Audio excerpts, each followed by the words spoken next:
Alors, il y a plusieurs choses. Vous savez que les cancers digestifs, ce sont les cancers qui sont de pronostics très mauvais, en particulier quand ils sont détectés au stade avancé. Donc, le premier enjeu dans ces pathologies, c'est de les détecter le plus tôt possible. Et quand ils sont tout petits, alors là, ils se prêtent au traitement. Tout d'abord, le traitement conservateur qui ne laisse pas les séquelles, ce qui est important, et surtout, qui permettent de guérir les patients. Comme par exemple, il y a de nouveaux tests, les tests sanguins notamment, donc les tests non invasifs, avec une simple prise de sang, on peut déterminer avec une bonne sensibilité les risques de développer un cancer gastrique chez un individu.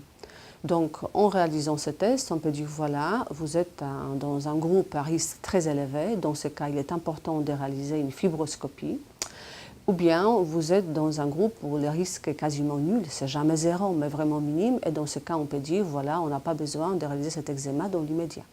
Donc c'est le premier élément et on a beaucoup d'espoir. On a actuellement une étude qui est en cours et on essaye d'évaluer, puisqu'on est encore dans le domaine de la recherche, d'évaluer les performances diagnostiques de ces tests. Il s'agit d'une étude de recherche encore, donc on est en train d'évaluer les performances diagnostiques de ces tests, mais ça peut être les tests de l'avenir.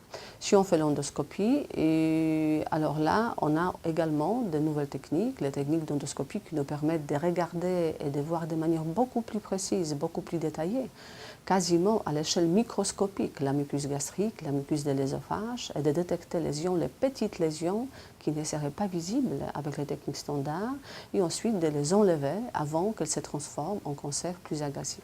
L'élément très important, je crois, qu'il faut souligner, c'est que dans les cancers digestifs, il ne faut pas vraiment attendre l'apparition des symptômes graves.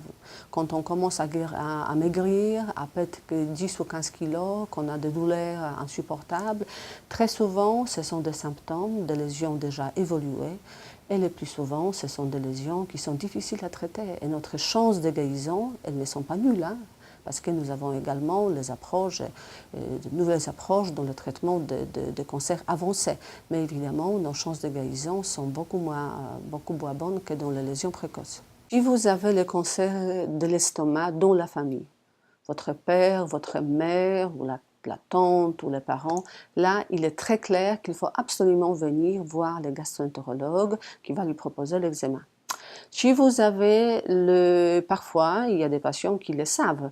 Ils ont une notion qu'ils peuvent avoir la bactérie, qu'il y a des années, ils ont fait l'eczéma, ils ont la bactérie, en particulier une bactérie qui s'appelle Helicobacter pylori, qui se trouve dans l'estomac. C'est très particulier parce qu'on ne trouve pas ailleurs que dans l'estomac. Et cette bactérie, cette infection qu'on attrape très tôt dans l'enfance, elle reste toute la vie et elle travaille. Petit à petit, elle provoque les dégâts dans notre estomac. Tout d'abord une petite gastrite qui ensuite peut se transformer en une gastrite plus profonde.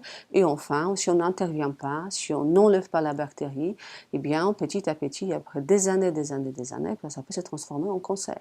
La recherche de ce fameux Helicobacter pylori est très importante. Surtout si, et sans qu'on le sache d'ailleurs, on peut avoir des antécédents.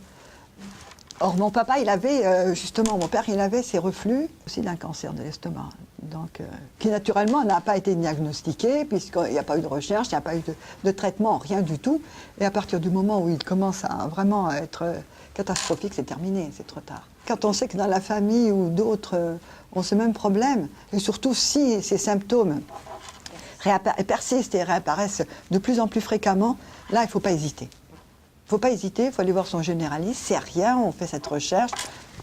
S'il est présent deux antibiotiques, c'est 2 antibiotiques qui sont pris, c'est facile à prendre, et ça l'élimine automatiquement. Moi, je peux dire que c'est le CHU qui m'a sauvée. D'abord par la prise en charge, dès le départ, avec les examens. Ensuite, le professeur Matissiac, qui est extraordinaire, qui m'a expliqué le traitement, les effets secondaires, que ça allait être plus ou moins dur, ça dépend, comment on réagit à la chimio. Et ce qu'il y a, c'est que la chimio a provoqué des hémorragies au niveau de la rate. Donc on m'a fait une spléectomie aussi. Donc on m'a enlevé la rate aussi. Donc tout ça, il n'y a aucune séquelle, il n'y a aucune conséquence, il n'y a rien, c'est fabuleux.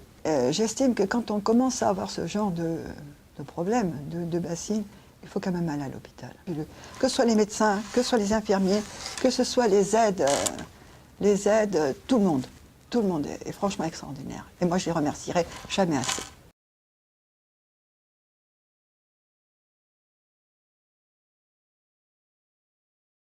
C'est normal.